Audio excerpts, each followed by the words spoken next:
Ah, here we are again. I don't know which one this one is. How many have we done? Is this the third one or fourth one? I think this is about number 5. Is it? Wow. Okay. Go ahead, question master. Well, we were going to tell about our cup of tea, weren't we? Oh yeah, no booze at the minute. A nice herbal tea today. Explain why. Because we're doing Jason Bale's 7-day juice and soup, don't call it a diet, plan. We did it plan. We did it 2 years ago, didn't we? We did. Pretty much exactly at this time last year, 2 years ago, when we were heading, Wayward Sons was heading to download. So we did it then, and we want to do it now. Well, I did. You're not sure. It's been a bit funny week. I haven't particularly reacted that well to it, to be honest, but because it is kind of like I think it's really good. It's a good detox, and it's a good way of getting you sort of thinking about what you're eating and stuff like that, isn't it? You know, I am finding it quite difficult. It's just the energy thing, you know. You sort of realise that, you know, the carbs that you might have. I mean, I like bread. You hate bread, don't we? You don't hate it, but you don't eat it, you know. So I've been struggling a little bit. I have been struggling a bit. I'm a bit and it has been an exceptionally busy week because of the launch of Patreon. Yeah. So perhaps wasn't the best of weeks to do it really for you. Well, I don't know. Whenever is it the best week to do anything? You just got to crack on, haven't you? But yeah, no, it's been a good week. I mean, we launched Patreon. Shall I just say a little bit about that? Yeah. We launched Patreon yesterday. I don't know when this is going to be going out, but we launched it on Wednesday, whatever it is, the 3rd of June. And for those who don't really know what Patreon is, I'm sure you do, but it's essentially a subscription-based platform for fans of artists to help carry on the development of that artist's work and all the rest of it. So I've sort of set it up.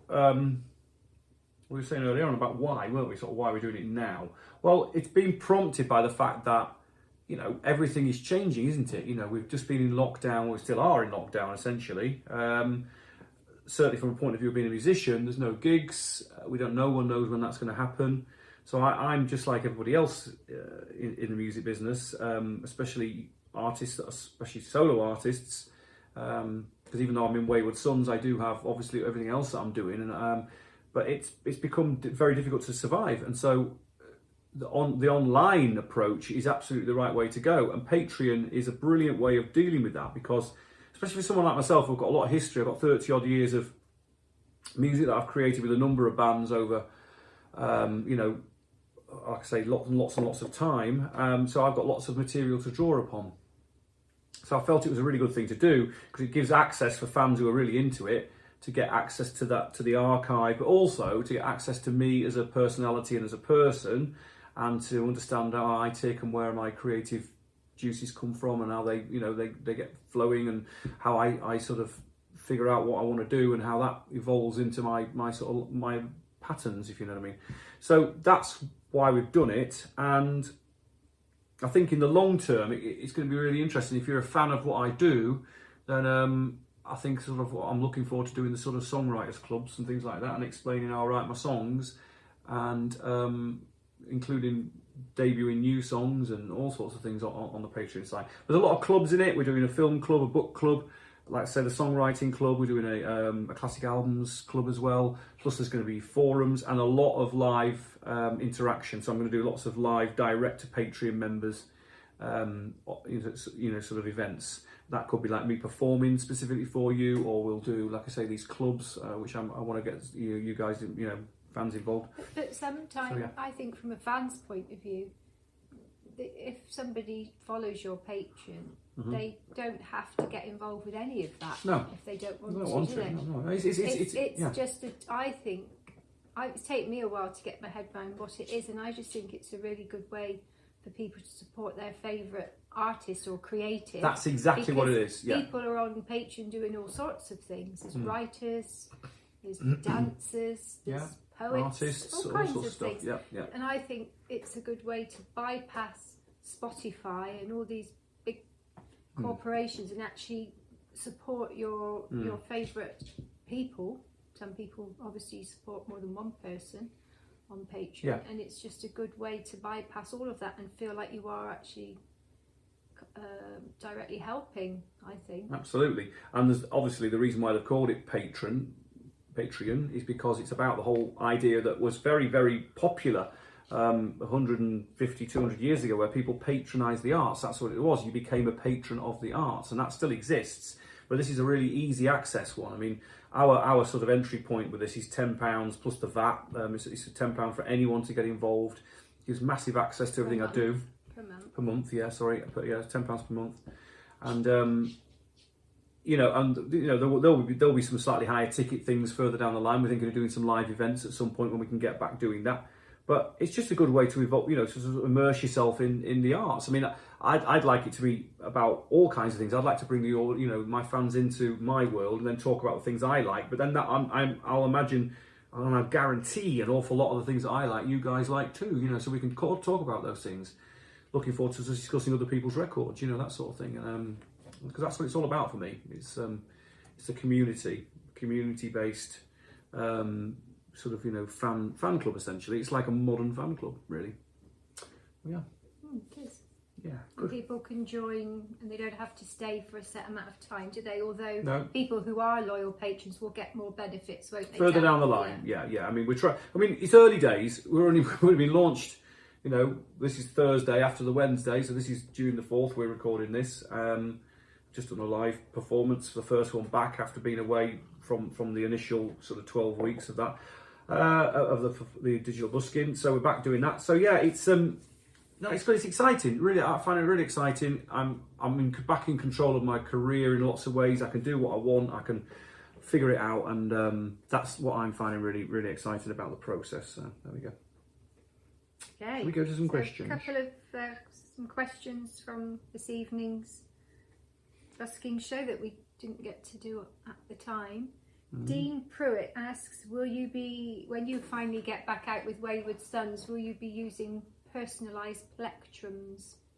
Well, we've already got some. We've already got some of those, and a friend of ours made them for us, and we've still got a few bags of them left. But yeah, we have been throwing them out. We do chuck them out and all the rest of it, and use them. So yes, the answer to that is pretty much yes. Martin asks, what does Radical Your Lover actually mean, and how do you do it?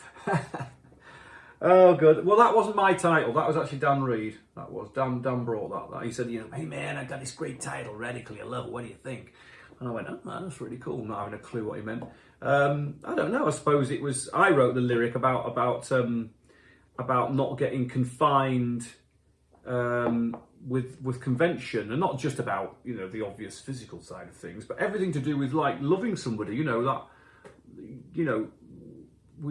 think we are bound by convention. I think the problem with human life is in the modern world, specifically over the last, say, 100 years, is that we've become very bound by sort of, a whole set of standards, which I don't think are necessarily good things, I don't think, for instance, everyone goes on about the institution of marriage. I mean, I love being married, but not everyone does. Not everyone, you know what I mean? It's that sort of thing. It's like, do your own thing, as long as you're good to people and you're kind and you look after each other. That's the most important thing. And however you evolve that relationship, that's the important bit. So I think that's what it is. It's about freeing yourself up. Okay. Craig Chenery asks, what was your least favourite Little Angels song? Oh, good question. It's a hard one to answer, because we didn't, just like I do now with Wayward Sons or any of my own records, you don't go into a studio to do something rubbish, so it's not that you have least favourites. It's more a case of what happens is you take songs into a studio to record them with a lot of favourites on your list. This one's, we've got I think these are going to be the singles, liking all of the songs. And quite often what happens is you start recording, and the ones that you thought were going to be the really successful tracks, in terms of the physical recording of them, often go to the back of the pack, and ones that come from the back of the pack come to the front, and they become your favourites. So it's more a case of that. I mean, I think things like, things like Pleasure Pyre and things like that. I know they're big fan favourites because we played them a lot before we got signed. But to me, they were songs that we ended up putting on the record because we wanted it to be complete.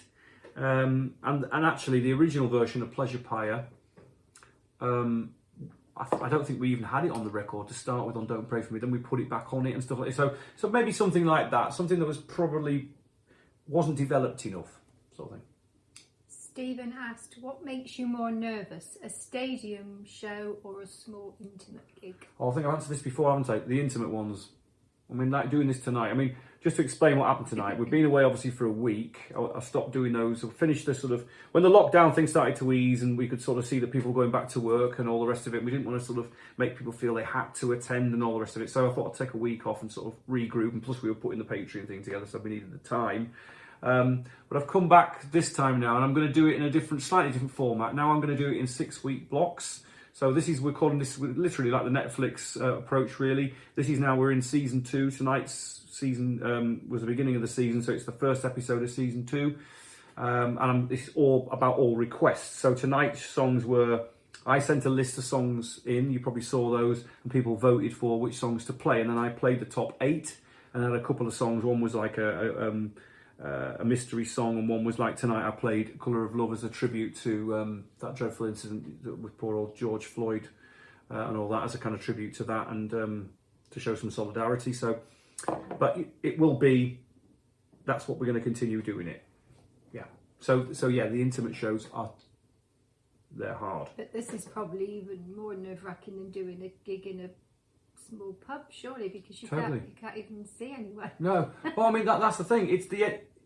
I know we've said this loads of times, but it's the interaction. I do something, you guys react as an audience, and then that spurs me on. Like, you know, I'm often making mistakes on the songs because I'm thinking so much about my singing, because that's what I'm mostly interested in, that often my left hand stops working, and it's always been like that. I've never been able to overcome it. Even with songs I've played all of my life, I still mess up the chord progression sometimes because I don't know what it is. It's just that it's not the most important bit to me. So when you don't have an audience, that even gets worse. It's really obvious. So there you go. With the recent, Van Hooner asks, with the recent launch into space, which LA's Little Angels song would you send into space? Well, just a Little Angels song? That's what she said, yeah. Okay. Well, if it's a Little Angels song, probably something like, God, that's really tough. That really difficult. Don't Pray For Me, probably, actually, something like that. Yeah, because I think, you know, if you're going to go into space and you're going to put these songs out there, the idea being, I think, that perhaps other beings would hear it. I wouldn't want them to be sort of like, I don't know, maybe there are beings on other planets hundreds of millions of light years away, who knows? Maybe they've got music too, hopefully they have. Yeah, something like that. Yeah. Ian and somebody called Ian and somebody called Sam both asked similar questions about download. Right. Will you be playing next year? And what about playing with Little Angels and Wayward Sons 2021? Oh dear.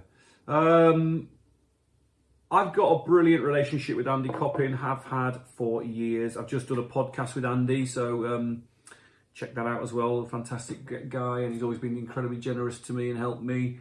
I don't know. I wouldn't like to presume. We've been invited on the Download TV thing that's happening next weekend. We've been invited on that. And Andy's a great friend of mine, but, you know, he's also a businessman and he'll want to put his festival together how he wants the festival to be put together. I would obviously, clearly love for Wayward Sons to be part of that again. I really hope we can be, but I wouldn't be offended if he didn't want to invite us again. I really wouldn't. I think it's just a question of how it works out for him and what he wants to do with that. But yes, of course, we would love to play it. In terms of Little Angels, that is a big ask. Watch this space, you know, watch this space. Mark asks, where could he buy the guitar, bass and drums EPs from? Well, they're kind of out of print at the moment. I have thought about reissuing them but I think probably one idea that we had between me and Rob and my manager Martin was to look at all the best of my solo stuff that's been out there and collect it together on one album or a double album or something. So, because I think there's something like between the Refresh EP, Twisted Rhapsodies, and the guitar, bass and drums sort of trilogy, there's got to be, I don't know, best part of 40 songs there, if not more, maybe more. And so I have thought about trying to gather those together as a kind of, the best of all that onto one record.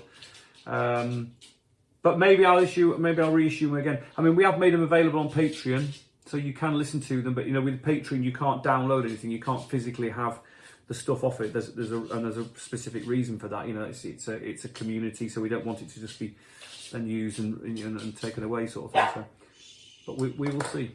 That was the dog, by the way. Rob Miffin asks, do you think you'll ever play the Oxford O2 again? Oh yeah, I mean, I love it. I mean, we played the upstairs room with Wayward Sons when we did our first headlining tour, which was a couple of years ago now. Yeah, no, it's a great venue. I love it. I mean, Oxford's a great city anyway. It's always been good for rock and roll, actually. And we recorded all the drums and quite a lot of the bass at the Manor, just outside of Oxford, which is Richard Branson's Manor House. And so I know the area quite well. So yeah, I would hope to. That's it, to be honest. It was short and sweet with the questions tonight. Okay, good. Well, I mean, that's fine. Well, we started this whole thing going again, haven't we? So the whole process of these live gigs, live on Facebook, and I'm going to keep those going. So yeah, send your questions in. Send if you've got anything you want to ask me, send them in, and we will do our best to answer them. So yeah, short and sweet tonight, but that's all right. Sometimes long, sometimes short. Thanks for being with us.